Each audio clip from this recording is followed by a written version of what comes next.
మాకు టీచర్లుగా చెప్పిన వాళ్ళు కూడా అన్ఫార్చునేట్లీ మాతో పాటుగా పార్ట్ టైం టీచర్లుగా కంటిన్యూ చేసినటువంటి పరిస్థితి ఉన్నది. కేవలం ఈ సమాజంలో 12 నెలలు పనిచేస్తూ 6 నెలలు మాత్రమే వేతనాలు తీసుకునేటటువంటి ఒక దౌర్భాగ్య పరిస్థితిలో ఎవరైనా అధ్యాపకులు ఉన్నారు అంటే అది కేవలం పార్ట్ టైం లెక్చరర్స్ మాత్రమే. 10 years ఆఫ్ ఎక్స్పీరియన్స్ ఉందండి, కానీ 0 మార్క్స్ 0 క్రెడిట్స్. ఎందుకు అని అంటే మాకు అది పార్ట్ టైం టీచర్ అని సర్టిఫికేట్ ఇస్తున్నారు, అది ఎక్కడ కూడా consider చేయబడట్లా.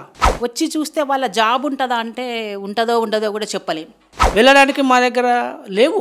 It is not affordable for the part time teachers. ఎందుకనంటే సఫిషియెంట్ సాలరీస్ లేవు. గౌరవం ఎప్పుడు వస్తుంది అంటే మమ్మల్ని పూర్తి స్థాయి ఈ అసిస్టెంట్ ప్రొఫెసర్ కాంట్రాక్ట్గా మీరు నియమించినప్పుడు మేము కూడా గౌరవంతో పనిచేయగలుగుతాం. వర్తమాన ఛానల్కు స్వాగతం. నేను మీ ఉదయ్ కుమార్. ఈరోజు మన గెస్టులు ఉస్మానియా యూనివర్సిటీతో పాటు కాకతీయ యూనివర్సిటీ, కోటి ఉమెన్స్ యూనివర్సిటీ పార్ట్ టైం ప్రొఫెసర్లతో ప్రత్యేకమైనటువంటి చర్చా కార్యక్రమం. నిజానికి కొన్ని సంవత్సరాల కొద్దిగా వాళ్ళు పీజీ విద్యార్థులకు పాఠాలు చెప్పుకుంటూ అర్ధాకలితో, సరిపడని జీతాలతో, పేదరికంతో అనేకమైనటువంటి ఇబ్బందులు పడుతున్న నేపథ్యంలో గత బీఆర్ఎస్ ప్రభుత్వంలో 10 సంవత్సరాలుగా శ్రమకర్చి వాళ్ళను దోపిడీ చేసేటువంటి క్రమంలో బీఆర్ఎస్ ప్రభుత్వము వీళ్ళు మాకు జీతాలు పెంచాలి, దాంతోపాటుగా మాకు కాంట్రాక్టు ప్రొఫెసర్గా మార్చాలనేటువంటి ప్రత్యేకమైనటువంటి డిమాండ్తో ఆనాడు చేసినటువంటి పోరాటంలో భాగంగా బీఆర్ఎస్ వాళ్ళు చేయకపోతే కాంగ్రెస్ ప్రభుత్వం వారికి ఒక ప్రత్యేకమైనటువంటి చొరవ కల్పించుకొని ప్రభుత్వం రావడానికి యూనివర్సిటీల కేంద్రకంగా పెద్ద ఎత్తున ఉద్యమాలు చేసి ప్రజా చైతన్యాన్ని కూడగట్టి ప్రజా అవగాహనను పెంచి కాంగ్రెస్ ప్రభుత్వం రావడానికి ఎంతో కృషి చేశారు. కాబట్టి వాళ్ళ డిమాండ్స్ ఏంది, వాళ్ళ బాధలు ఏంది, వాళ్ళ కష్టాలు ఏంది ఒక్కసారి తెలుసుకునేటువంటి ప్రయత్నం చేద్దాం. కాబట్టి ఇక్కడ ముఖ్యంగా మన దగ్గర 3 గెస్టులు ఉన్నారు. మన సోమేష్ సార్ గారు, teachers, contract professors, assistant professors, Telangana university president గారు, అదేవిధంగా మన యుగేందర్ సార్ గారు ఉన్నారు, ఓయూ సెక్రటరీ, మరియు మన మేడం ఉంది, మన కోటి ఉమెన్స్లో కూడా ఆమె ప్రొఫెసరు. కాబట్టి మొదలు సోమేష్ సార్ గారిని అడుగుదాం. సార్ ఎలా ఉన్నారు? అవునా సార్. సార్ మీరు గతంలో 10 సంవత్సరాల నుంచి బీఆర్ఎస్ ప్రభుత్వంలో కష్టపడి పోరాటం చేశారు మీ హక్కుల కోసం, అవి నెరవేర్చలేదు. కానీ ప్రజా నియంతృత్వ ప్రభుత్వం నుంచి ప్రజాపాలనకు వచ్చేటువంటి క్రమంలో కూడా మీ పాత్ర పెద్దగా ఉంది. అదే నేపథ్యంలో అసలు మీ డిమాండ్స్ ఏంది, మీరు ఎందుకు ఇంత ఇబ్బంది పడుతున్నారు? సీతక్కను కలిశారు, అదేవిధంగా కోదండరామ్ సార్ని కలిశారు, అదేవిధంగా సీఎం దగ్గరికి పోతే సీఎం గారు లేకపోతే ఓఎస్డీని కలిశారు. అసలు ఏంది ఫీల్డ్ మీద మీ పోరాటాలు మేము రెగ్యులర్గా ఫాలో అవుతున్నాము. అందుకే మా వర్తమాన ఛానల్ ద్వారా మీ సమస్య ప్రజలకు చెప్పడంలో భాగంగానే ఈరోజు మిమ్మల్ని గెస్ట్ అపీరెన్స్గా చేయడం జరిగింది. అసలు ఏంది మీ ప్రాబ్లం ఏంది సార్? అసలు తెలంగాణ ఆల్ యూనివర్సిటీస్ ప్రెసిడెంట్గా ఈరోజు ప్రభుత్వానికి తెలియజేసేది ఏంటంటే, మనిషికి విద్య 3వ కన్ను లాంటిది. ఈ విద్య అభ్యసిస్తున్నటువంటి ఈ విద్యను ప్రపంచానికి ఒక పద్ధతి ప్రకారం చెప్పేటటువంటి దాంట్లో యూనివర్సిటీల పాత్ర అద్భుతమైనటువంటి పాత్ర. ఇలాంటి విశ్వవిద్యాలయాలు ప్రపంచానికి ఆదర్శంగా నిలవాల్సినటువంటి విశ్వవిద్యాలయాల్లో ఒక వెట్టి చాకిరి వ్యవస్థ, ఒక నయా వెట్టి చాకిరి వ్యవస్థ పార్ట్ టైం అధ్యాపకుల పేరు మీద నడుస్తున్నది. కేవలం ఈ సమాజంలో 12 నెలలు పనిచేస్తూ 6 నెలలు మాత్రమే వేతనాలు తీసుకునేటటువంటి ఒక దౌర్భాగ్య పరిస్థితిలో ఎవరైనా అధ్యాపకులు ఉన్నారు అంటే అది కేవలం పార్ట్ టైం లెక్చరర్స్ మాత్రమే. అది యూనివర్సిటీలో పనిచేసే పార్ట్ టైం లెక్చరర్స్ మాత్రమే. అసలు ఈ వ్యవస్థ ఎందుకు వచ్చింది అని ఒకసారి మనం గతంలోకి వెళ్తే, మొత్తంగా యూనివర్సిటీలలో ప్రభుత్వాలు యూనివర్సిటీలను, విద్యా వ్యవస్థను పట్టించుకున్నప్పుడు రెగ్యులర్గా రిక్రూట్మెంట్ అనేటటువంటి జరిగింది. రెగ్యులర్ టీచర్స్ అనేటటువంటి వాళ్ళు వచ్చారు. ఈ రెగ్యులర్ టీచర్స్ ఎప్పుడైతే నియామకాలు లేట్ అయ్యాయో అప్పుడు పార్ట్ టైం అధ్యాపకులు, అంటే క్లాసు మాత్రమే చెప్పుకొని వెళ్ళిపోవడానికి అధ్యాపకులను నియమించడం అనేటటువంటి జరిగింది. ఈ పార్ట్ టైం అధ్యాపకులు కేవలము క్లాస్ మాత్రమే చెప్పుకొని వెళ్ళిపోవడం వల్ల విద్యార్థులకు చాలా నష్టం జరుగుతుంది. కాబట్టి ఈరోజు తెలంగాణ యూనివర్సిటీలో అన్ని యూనివర్సిటీలకు తల్లి లాంటిది ఉస్మానియా యూనివర్సిటీ. ఈ ఉస్మానియా యూనివర్సిటీలో డీసీ రెడ్డి గారు వీసీగా ఉన్నప్పుడు ఇట్లా పార్ట్ టైం వ్యవస్థ కరెక్ట్ కాదు. కాబట్టి according to university grant commission ప్రకారం 16 క్లాసులు వారానికి ఉండాలి. ఈ కొత్తగా వచ్చినటువంటి న్యూ ఎడ్యుకేషన్ పాలసీ ప్రకారం ఒక టీచర్కు వారానికి 14 క్లాసులు ఉండాలి. ఒక యూనివర్సిటీలో పనిచేసేటటువంటి అసిస్టెంట్ ప్రొఫెసర్కి 14 క్లాసులు ఉండాలి. సో ఈ విధంగా క్లాసులు ఉన్నటువంటి వాళ్ళను ఫుల్ టైం చేద్దామనేటటువంటి ఉద్దేశంతో వారు ఆ రోజు అకాడమిక్ కన్సల్టెంట్ అనేటటువంటి ఒక డిసిగ్నేషన్ క్రియేట్ చేసి 12 మంత్స్ శాలరీ ఇస్తూ వచ్చారు. ఎవరికైతే క్లాసులు తక్కువ ఉన్నాయో వాళ్ళను పార్ట్ టైం టీచర్లు అనేవాళ్ళు. ఒక ప్రొఫెసర్, సీనియర్ ప్రొఫెసర్ రిటైర్ అయిన తర్వాత ఈ పార్ట్ టైం అధ్యాపకుడికి ఆ క్లాసులు ఎప్పుడైతే వస్తాయో వీళ్ళను ఫుల్ టైం అధ్యాపకుడిగా చేయడం అనేటటువంటి జరిగింది. దాన్ని ప్రొఫెసర్ తిరుపతిరావు గారు ఉస్మానియా యూనివర్సిటీ వీసీగా ఉన్నప్పుడు ఈ అకాడమిక్ కన్సల్టెంట్ అనేటటువంటి పదం కరెక్ట్ కాదు, దీన్ని అసిస్టెంట్ ప్రొఫెసర్ కాంట్రాక్ట్ అనేటటువంటి పదంగా వారు మార్చడం జరిగింది. అప్పటి వరకు కూడా అంటే 2000 నుంచి 1998, 2000లో స్టార్ట్ అయినటువంటి ఈ సమస్య 2014 వరకు కూడా పార్ట్ టైం టీచర్లను తీసుకోవడం, వాళ్ళకు ఫుల్ వర్క్ లోడ్ రాగానే పూర్తి కాలం అంటే అసిస్టెంట్ ప్రొఫెసర్ కాంట్రాక్ట్గా అప్గ్రేడ్ చేయడము లేదా కన్వర్ట్ చేయడం అనేటటువంటి చేస్తూ వచ్చారు. కానీ 2014 జూన్ 2 తర్వాత ఏ తెలంగాణ రాష్ట్రం ఆత్మగౌరవ పోరాటం చేసి తెలంగాణ రాష్ట్రాన్ని సాధించామో, ఏ నీళ్లు నిధులు నియామకాల నినాదంతో తెలంగాణ రాష్ట్రాన్ని సాధించామో, ఆ తెలంగాణ రాష్ట్రంలో మొదట ఉద్యోగాలను తీసివేయబడము, ఉద్యోగాలను పూర్తిస్థాయి ఉద్యోగులు కాకుండా ఆపడం అనేటటువంటి జరిగింది ఎవరికి అంటే ఒక విశ్వవిద్యాలయాల్లో పనిచేస్తున్నటువంటి పార్ట్ టైం అధ్యాపకులకు మాత్రమే లేదా పార్ట్ టైం లెక్చరర్లకు మాత్రమే. ఈ పరిస్థితి రావడం వల్ల తెలంగాణ రాష్ట్రంలోని వివిధ విశ్వవిద్యాలయాల్లో దాదాపు 820 మంది పార్ట్ టైం అధ్యాపకులు కేవలం 6 నెలలు మాత్రమే, అంటే 90 రోజులు ఒక సెమిస్టర్, 90 రోజులు ఒక సెమిస్టర్, 180 రోజులు మాత్రమే వేతనాలు తీసుకుంటూ మిగతా 180 రోజులు మరి పనిచేస్తలేరా వీళ్ళు? మిగతా 180 రోజులు కేవలం ఇప్పుడు ఫర్ ఎగ్జాంపుల్ నేనున్నాను, సోషాలజీలో క్లాస్ చెప్తున్నాను, క్లాస్ చెప్పినందుకు మాకు ఒక గంటకి 700 ఇస్తున్నారు. మరి నేను క్లాస్ చెప్పుకొని వెళ్ళిపోవచ్చా? కాదు, మేము ప్రాక్టికల్స్ కండక్ట్ చేయాలి, విద్యార్థులకు అందుబాటులో ఉండాలి, విద్యార్థులకు ఇంటర్నల్ క్వశ్చన్ పేపర్ తయారు చేయాలి, ఇంటర్నల్ పేపర్ వాల్యుయేషన్ చేయాలి, ఎక్స్టర్నల్ క్వశ్చన్ పేపర్ తయారు చేయాలి, ఎక్స్టర్నల్ ఎగ్జామ్స్ తయారు చేయాలి, మళ్ళీ క్లాసుల తర్వాత ఎగ్జామ్స్కు మధ్యలో ప్రాక్టికల్స్ ఉంటాయి. మా సైన్స్ అధ్యాపకులు లేదా సైకాలజీ, జర్నలిజం లాంటి డిపార్ట్మెంట్లకు సంబంధించినటువంటి వాళ్ళు కూడా సాల్వెంట్స్ ప్రిపేర్ చేయాలి, ప్రాక్టికల్ ఎగ్జామ్స్కి ముందు ప్రాక్టికల్ స్టూడెంట్స్తో చేయించాలి. వాళ్ళు ప్రాక్టికల్ చేయించాలంటే పొద్దున్న నుంచి సాయంత్రం దాకా ల్యాబ్లలో గడుపుతున్నారు, ల్యాబ్లలో విషవాయువులు ఉంటాయి. అన్నిటిని పరిస్తూ జీతాలు లేకపోయినా ఈ క్రమంలో ఈ పనికి వేతనం లేదు, రెమ్యునరేషన్ లేదు. అయినప్పటికీ వీళ్ళందరూ పనిచేస్తున్నప్పుడు 12 నెలలు మేము పనిచేస్తున్నాం, కేవలం మాకు అడ్డా కూలీలాగా 180 రూపాయలు 180 రోజులు మాత్రమే వేతనం ఇస్తూ గడుపుతున్నారు. ఇది మరి ఈరోజు కనుక మనం చూసుకుంటే ప్రతి వేతనం ఒక 2018 నుంచి ఈరోజు వరకు చూసుకుందాం, లేక 5 సంవత్సరాల క్రితం చూసుకుంటే ఒక హాస్పిటల్కి వెళ్తే డాక్టర్ ఓపీ ఛార్జ్ పెరిగింది, ఇంటి రెంటు పెరుగుతుంది, బస్సు ఛార్జీలు పెరుగుతున్నాయి, ఆటో ఛార్జీలు పెరుగుతున్నాయి, నిత్యావసర వస్తువుల ధరలు పెరుగుతున్నాయి. మరి 6 నెలల జీతంతో పిల్లల ఎడ్యుకేషన్ అండి, చాలా ముఖ్యంగా పిల్లల ఎడ్యుకేషన్. ఈరోజు మా పిల్లలకు చదువు పంపాలంటే చదువు చెప్పించలేనటువంటి పరిస్థితి, వాళ్ళకు ఒక క్వాలిటీ ఎడ్యుకేషన్ ఇవ్వలేనటువంటి పరిస్థితి.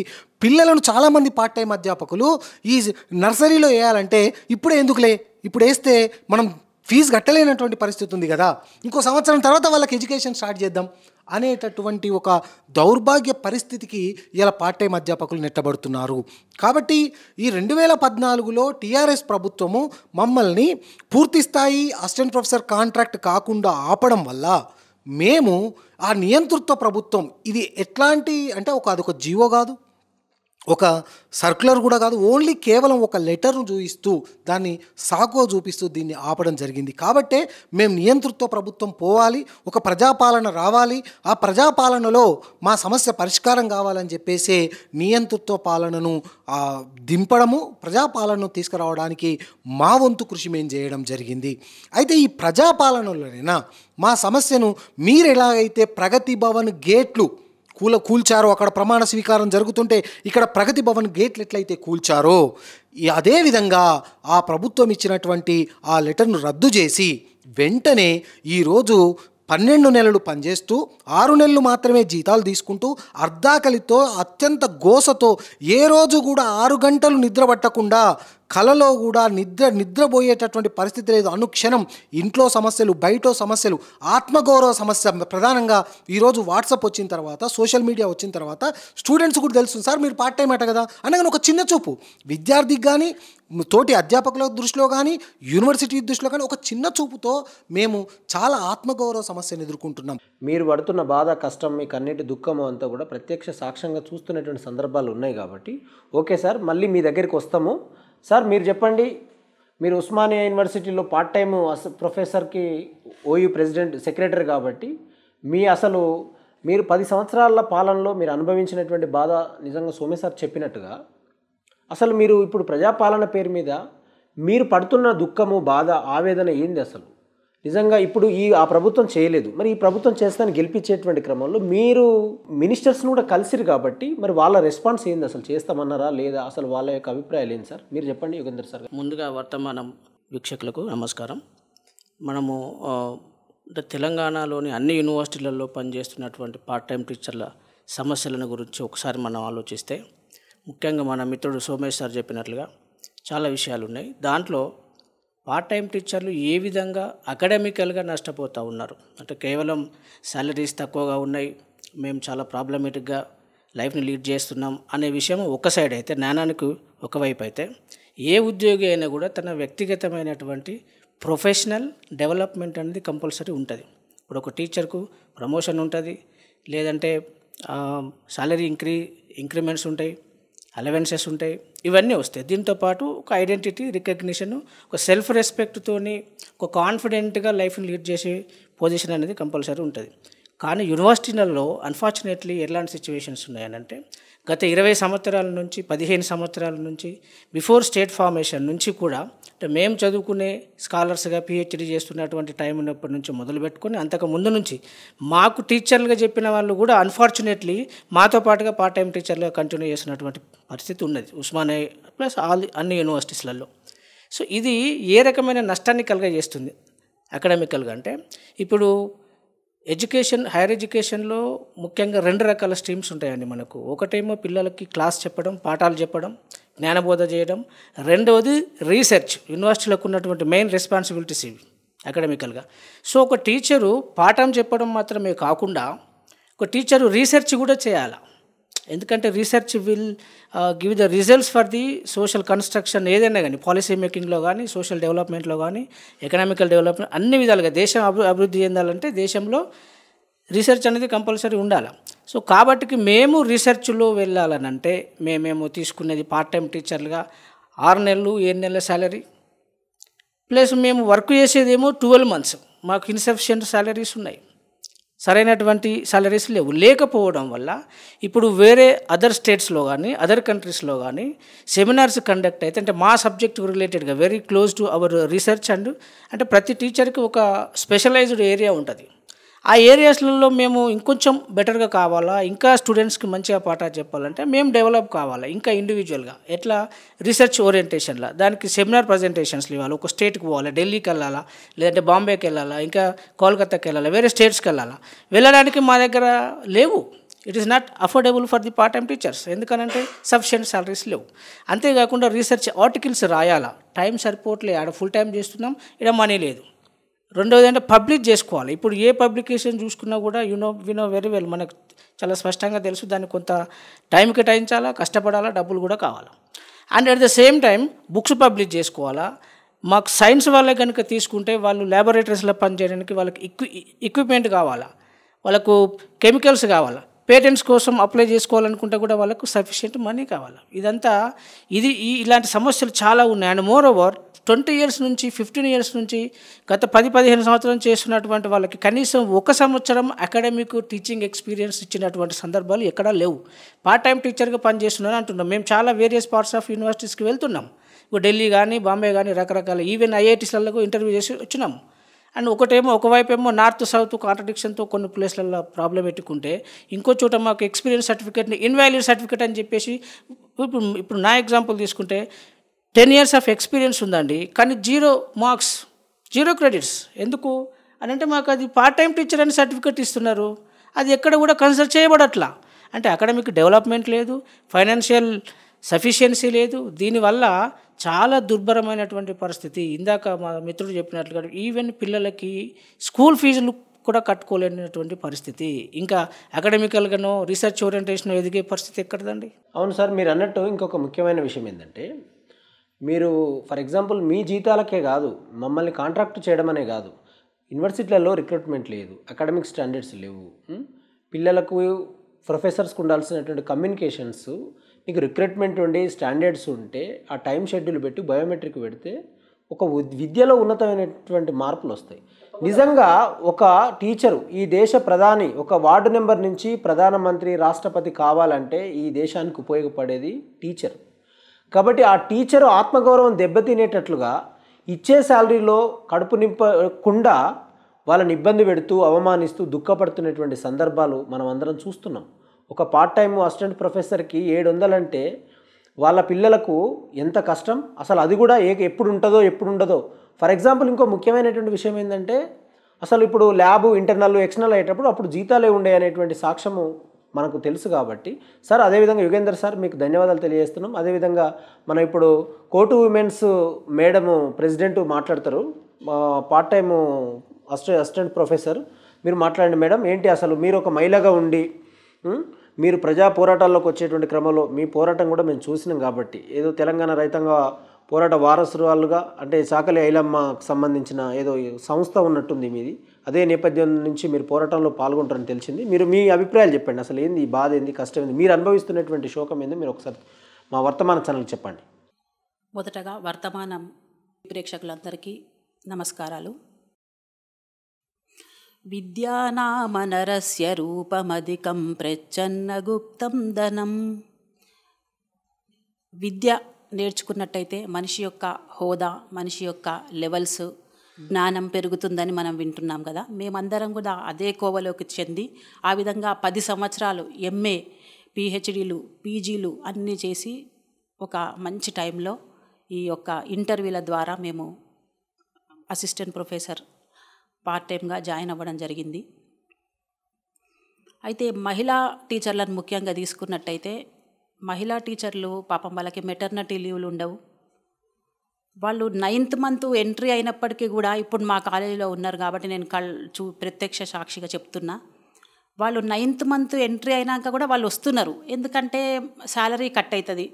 ఈరోజు 700 రూపాయలు, అట్లా 3 క్లాసులు ఉంటే 2100 పోతాయి అని చెప్పి డాక్టర్ డేట్ ఇచ్చినప్పటికీ కూడా ఆ డేట్ ఇంకా 2 రోజులు ఉందని చెప్పి వస్తున్నారు సార్ మా దగ్గరికి. అట్లా వస్తున్నారు. సరే, మెటర్నిటీ అయిన తర్వాత, డెలివరీ అయిన తర్వాత వచ్చి చూస్తే వాళ్ళ జాబ్ ఉంటుందా అంటే ఉంటుందో ఉండదో కూడా చెప్పలేము. ఎందుకంటే మీరు 3 మంత్సే పోతున్నారు మా దగ్గర. 3 మంత్స్ పోతున్నారు. వచ్చేటప్పటికి మాకు కష్టమైంది, తీసుకున్నామని తీసుకుంటున్నారు వాళ్ళు.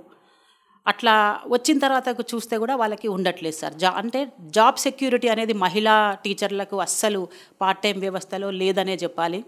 ఇంకా ఇన్నేళ్ళు కష్టపడి వాళ్ళు ఒక మంచి డ్రీమ్స్ లాగా ఎంట్రీ అవుతూ ఉన్నారు యూనివర్సిటీలకి. అయినప్పటికీ కూడా అసిస్టెంట్ ప్రొఫెసర్ కాంట్రాక్టే ఇవ్వమంటున్నాం సార్. మేము ఏ గొంతెమ్మ కోరికలు కోరట్లేదు. అంటే 12 నెలల జీతంతో ఇవ్వాలి అంటున్నాము. ఇప్పుడు బీఆర్ఎస్ ప్రభుత్వం ఉన్నంత కాలం మేము 10 ఏళ్ళు అసిస్టెంట్ ప్రొఫెసర్ కాంట్రాక్ట్ ఇవ్వమని తిరిగాము బాగా. కానీ మా కలలేమి నెరవేర్చలేదు ఆ ప్రభుత్వం. ఇప్పుడు ఈ ప్రభుత్వం వాళ్ళు మా యొక్క బాధను, మా యొక్క ఘోషను వింటున్నారు వీళ్ళు. ఇక ముందు మాకు అసిస్టెంట్ ప్రొఫెసర్ కాంట్రాక్ట్ అవుతామని మేము చాలా ఆశలతో ఎదురు చూస్తూ ఉన్నాము. ఓకే మేడం, ఓకే, మీ బాధలు చెప్పారు. వాస్తవానికి ఇందులో ముఖ్యమైనటువంటి విషయం ఏంటంటే, మహిళలు పడే బాధను, ఆవేదన ఉదయం నుంచి సాయంత్రం దాకా ఇంట్లో అన్ని పనులు చేసుకోవాలి, మళ్ళీ బయటకు వచ్చి విద్యార్థులకు పాఠాలు చెప్పాలి. వాళ్ళ స్ట్రగుల్ ఎంత బాధామయ హృదయం ఉంటుందో మనం ఒక్కసారి అర్థం చేసుకోవాల్సినటువంటి అవసరం ఉన్నది. కాబట్టి మేము ప్రభుత్వానికి మా వర్తమాన ఛానల్ ద్వారా రిప్రజెంట్ చేసేటువంటి క్రమంలో వీళ్ళ సమస్యలు ప్రొజెక్ట్ చేస్తూ ఉన్నాం. కాబట్టి సార్, మీరు ఒక మాటలో చెప్పండి, మీరు ఈ రాష్ట్ర ప్రభుత్వం చేయకపోతే మీరు భవిష్యత్ కార్యాచరణ ఏమైనా ప్రకటించే అవకాశం ఉందా, లేకపోతే పోరాటం చేస్తారా, రిప్రజెంటేషన్ అయినా, లేకపోతే ఇలానే ఉంటుందా? అసలు ఏంటి సార్? అసలు మేము ఒకటి చెప్పదలుచుకున్నాం ఏంటంటే, ఈరోజు యూనివర్సిటీ వ్యవస్థలో ఒక అధ్యాపకుడికి, ఒక ప్రొఫెసర్కు, అసిస్టెంట్ ప్రొఫెసర్కు ఉండే అర్హతలు net, set, PhD, JRF, ICSR and PDF, ఇవన్నీ అర్హతలు మాకు ఉన్నాయి. కాబట్టి మేము ఒకటే కోరుకుంటున్నాం ఏంటంటే, మాకు ఈ గౌరవం అవసరము. గౌరవం ఎప్పుడు వస్తుంది అంటే, మమ్మల్ని పూర్తి స్థాయి ఈ అసిస్టెంట్ ప్రొఫెసర్ కాంట్రాక్ట్గా మీరు నియమించినప్పుడు మేము కూడా గౌరవంతో పనిచేయగలుగుతాం. ఒకవేళ ఈ సమస్యను ప్రభుత్వం ఇట్లనే కనుక ఉంటే, ఇప్పటిదాకా మేము వినతి పత్రాలు ఇస్తూ వచ్చాం. కేవలం వినతి పత్రాలు ఇవ్వడంలే కాదు, గత ప్రభుత్వంలో ధర్నాలు చేసాం. 70 రోజులు ఒకసారి ధర్నా చేసాం, 50 రోజులు ఒకసారి ధర్నా చేసాం. అదే తర్వాత ర్యాలీలు నిర్వహించాం. ఉస్మానియా యూనివర్సిటీ మొత్తం రాష్ట్ర యూనివర్సిటీలో ఉన్నటువంటి పార్ట్ టైం అధ్యాపకులు అందరం కలిసి ర్యాలీలు నిర్వహించాం. కాకతీయ యూనివర్సిటీలో 101 రోజు ధర్నా చేయడం జరిగింది. మిగతా యూనివర్సిటీలలో అనేక రకమైనటువంటి ఉద్యమ రూపాలలో ఉద్యమాలు చేస్తూ ఉన్నాం. అయినప్పటికీ ఆ ప్రభుత్వం పరిగణలోకి తీసుకోలేదు. ఇప్పుడు మాకు ఒక నమ్మకం ఏంటంటే, ఇది ప్రజాపాలన, ప్రజాప్రభుత్వం. కాంగ్రెస్ పార్టీ మీద మాకు ఒక భరోసా ఉంది.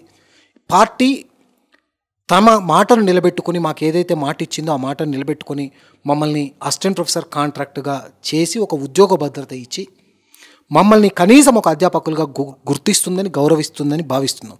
ఒకవేళ ఆ పరిస్థితి కనుక లేకపోతే, ప్రభుత్వం ఏర్పడ్డ ఇంకా ఒక నెల 15 రోజుల్లో సంవత్సరం అవుతుంది. ఈలోపు మొన్న కోదండరామ్ గారికి కూడా ఎమ్మెల్సీ అయిన సందర్భంగా మేము సన్మానం చేశాం. వారు కూడా మాకు ఒక హామీ ఇవ్వడం జరిగింది, దసరా సందర్భంగా మీరు కానుక తీసుకుంటారు అని చెప్పడం జరిగింది. కాబట్టి ఒకవేళ ఇది జరగకపోతే, ఈ నెల 15 రోజులు కనుక ఇది సమస్య సాల్వ్ కాకపోతే, తప్పకుండా తెలంగాణ రాష్ట్రంలో ఉన్నటువంటి పార్ట్ టైం అధ్యాపకులు, అసిస్టెంట్ ప్రొఫెసర్ పార్ట్ టైం అందరూ వాళ్ళ కుటుంబాలతో సహా మేము రోడ్డు మీదకి రాక తప్పదు. రోడ్డు మీదకి వచ్చి ఈ ప్రభుత్వాన్ని నిలదీయక కూడా తప్పదు. కాకపోతే ఆ పరిస్థితి రాదనుకొని మేము నమ్ముతున్నాం. ఈ ప్రభుత్వము ప్రజాప్రభుత్వము ప్రజలపైన, పేదలపైన, లేకపోతే సమస్యలను అనుభవిస్తున్న వాళ్ళపైన వైపు ఉంటుందని మేము భావిస్తున్నాం. కాబట్టి ఆ పరిస్థితి మాకు రాదని అనుకుంటున్నాం. ఒకవేళ కనుక ఆ పరిస్థితి తెస్తే ఆ తప్పకుండా రోడ్డు మీదకి వచ్చేటటువంటి పరిస్థితి ఉంటుంది. ఓకే, సోమేశ్వర గారికి ధన్యవాదాలు. మీరు ఆశించినట్లుగా ప్రభుత్వం ప్రత్యేకమైన చొరవ తీసుకొని దసరా కానుక ప్రకటిస్తే అందరికీ సంతోషం. ఇంకా పిల్లలు ఉన్నతంగా ముందుకు వెళ్ళే అవకాశం ఉంటుంది. సార్, మీరు ఒక మాటలో మీరు చెప్పండి సార్. సార్ ఏమో రోడ్ల మీదకి వచ్చే పరిస్థితి రాదని మేము అనుకుంటున్నాం అంటున్నాం. అసలు మీరేం చెప్పదలుచుకుంటారు? ప్రభుత్వానికి మా విన్నపం ఏంటంటే, మాకు కాంట్రాక్ట్గా చేసి ఉద్యోగ భద్రత కల్పిస్తే మేము ఇంకా ఎక్కువ ఎనర్జీగా, అంటే ఎక్కువ శక్తివంతంగా పనిచేసి ఇంకా ఈ రకరకాల యూనివర్సిటీలలో అవి ఎక్కువగా అభివృద్ధి చెందడానికి దోహదపడడానికి అవకాశం ఉంటుంది. అండ్ ప్లస్ దాంతోపాటుగా మాకున్నటువంటి చాలా స్ట్రాంగ్ నమ్మకం ఏంటంటే, మాకు ఈ త్వరలో కాంగ్రెస్ ప్రభుత్వము ప్రజాప్రభుత్వం కాబట్టి ఇప్పటికే కొంత చొరవ తీసుకుంటున్నట్టుగా అనిపిస్తూ ఉన్నది. ఈ 1 monthలో మా ప్రాబ్లం సాల్వ్ అయ్యేటట్టు అనిపిస్తున్నది. ఒకవేళ కాకపోతే మేము ఖచ్చితంగా కార్యాచరణ ప్రకటిస్తాము. ఏం చేయాలనే దాని గురించి నిర్ణయం తీసుకొని ముందుకెళ్తాం. Okay sir. మేడం, మీరు చెప్పండి ఒకసారి. భవిష్యత్ కార్యాచరణ ప్రకటించుకుంటాము, రాష్ట్ర ప్రభుత్వం నిర్ణయం తీసుకపోతే అని సార్ వాళ్ళు అంటున్నారు. అసలు మీరు ఏమంటారు? అసలు ఖచ్చితంగా భవిష్యత్ కార్యాచరణ ప్రకటించాల్సిందే సార్. అయితే మేము నమ్మకం చాలా ఉంది సార్ మాకు. ఎందుకంటే మేము ఇటీవల ప్రజాభవన్కి వెళ్ళినప్పుడు కానీ అక్కడ ఉన్నటువంటి మినిస్టర్స్ అందరు కూడా చాలా పాజిటివ్గా స్పందించడం జరిగింది. కాబట్టి మాకు అంతవరకు రాదు అనిపిస్తుంది. కాకపోతే 13 యూనివర్సిటీలలో ఉన్నటువంటి 820 మంది టీచర్లము, 820 కుటుంబాలు ఉన్నాయి. అవన్నీ కూడా ఈరోజు రోడ్డుకు రాకుండా ముందే మా యొక్క అసిస్టెంట్ ప్రొఫెసర్ కాంట్రాక్ట్గా దసరాలోపే అవుతామని మాకు ప్రగాఢంగా విశ్వసిస్తున్నాము. ఓకే, ధన్యవాదాలు. అయితే మా వర్తమాన ఛానల్ నుంచి మేము ఈ రాష్ట్ర ప్రభుత్వానికి విజ్ఞప్తి చేస్తూ ఉన్నాం. వీళ్ళు సంవత్సరాల కొద్దిగా వీళ్ళ జ్ఞానాన్ని కొన్ని వేల మందికి దారదత్తం చేసి చాలిచాలని జీవితాలతో, పేదరికంతో అనేకమైనటువంటి అవస్థలు పడుతూ అయినా పిల్లలకు జ్ఞానాన్ని పంచాలనే మంచి ఉద్దేశంతో ఈ రాష్ట్రంలో ఉండేటువంటి అనేక యూనివర్సిటీలలో వీళ్ళు పనిచేస్తూ ఉన్నారు. కాబట్టి 10 సంవత్సరాల ఈ బీఆర్ఎస్ పాలనను ధిక్కరించేటువంటి క్రమంలో వాళ్ళను ఓడగొట్టి ఒక ప్రజాపాలన అందించే దాంట్లో పెద్దన్న పాత్ర వహించిండ్రు వీళ్ళు. కాబట్టి వీళ్ళు ఈ రాష్ట్ర ప్రభుత్వం కూడా కొంచెం కళ్ళు తెరిచి వీళ్ళ విజ్ఞప్తులను, వీళ్ళ ఆవేదనను, వీళ్ళ కడుపులో ఉండే దుఃఖాన్ని పరిచయం చేసుకొని వాళ్ళ సమస్యను పరిష్కరించే వైపుగా వీళ్ళకున్న డిమాండ్ నేపథ్యంలో పార్ట్ టైం అసిస్టెంట్ ప్రొఫెసర్స్ను కాంట్రాక్ట్ ప్రొఫెసర్గా మార్చేటువంటి ప్రక్రియ ఖచ్చితంగా ఈ ప్రభుత్వం చేయాల్సినటువంటి అవసరం ఉందని మేము తెలియపరుస్తూ ఈరోజు వర్తమాన ఛానల్ నుంచి కూడా మేము మనస్ఫూర్తిగా ఈ రాష్ట్ర ప్రభుత్వాన్ని విజ్ఞప్తి చేస్తా ఉన్నాం. ముఖ్యమంత్రి గారు వీళ్ళ ఆవేదన యొక్క దుఃఖాన్ని ఒకసారి చూసి వీళ్ళ సమస్యను పరిష్కరించే వైపుగా చూడండి. ఆల్రెడీ సీతక్కకు రిప్రజెంటేషన్ ఇచ్చారు, కోదండరామ్కి ఇచ్చారు, మిమ్మల్ని కలవడానికి వస్తే కూడా ఓఎస్డీకి రిప్రజెంటేషన్ మాత్రమే ఇచ్చారు. వీళ్ళ కుటుంబాలు రోడ్డు మీద పడకుండా ఉండేటందుకు గాను, విద్యార్థులకు మంచి పాఠాలు అందించేటువంటి సందర్భాలను గాను ఇవన్నీ రావాలి అని అంటే ఖచ్చితంగా వీళ్ళ సమస్యలు పరిష్కరించి వీళ్ళకు ఉన్నటువంటి డిమాండ్స్ నెరవేర్చాలని మేము వర్తమాన ఛానల్ తరఫున ప్రత్యేకంగా కోరుతా ఉన్నాం అని తెలియపరుస్తూ ఈరోజు మేము పిలవగానే ఇచ్చేసినందుకు ఈ ముఖ్య అతిథులందరికీ కూడా ప్రత్యేకమైనటువంటి ధన్యవాదాలు తెలియజేస్తూ ఈ రాష్ట్ర ప్రభుత్వం ఈ సమస్యను పరిష్కరిస్తుందని మేము ఆశిస్తూ ఈ యొక్క ఇంటర్వ్యూ ఇంతటితో ముగిస్తున్నాం. ధన్యవాదాలు.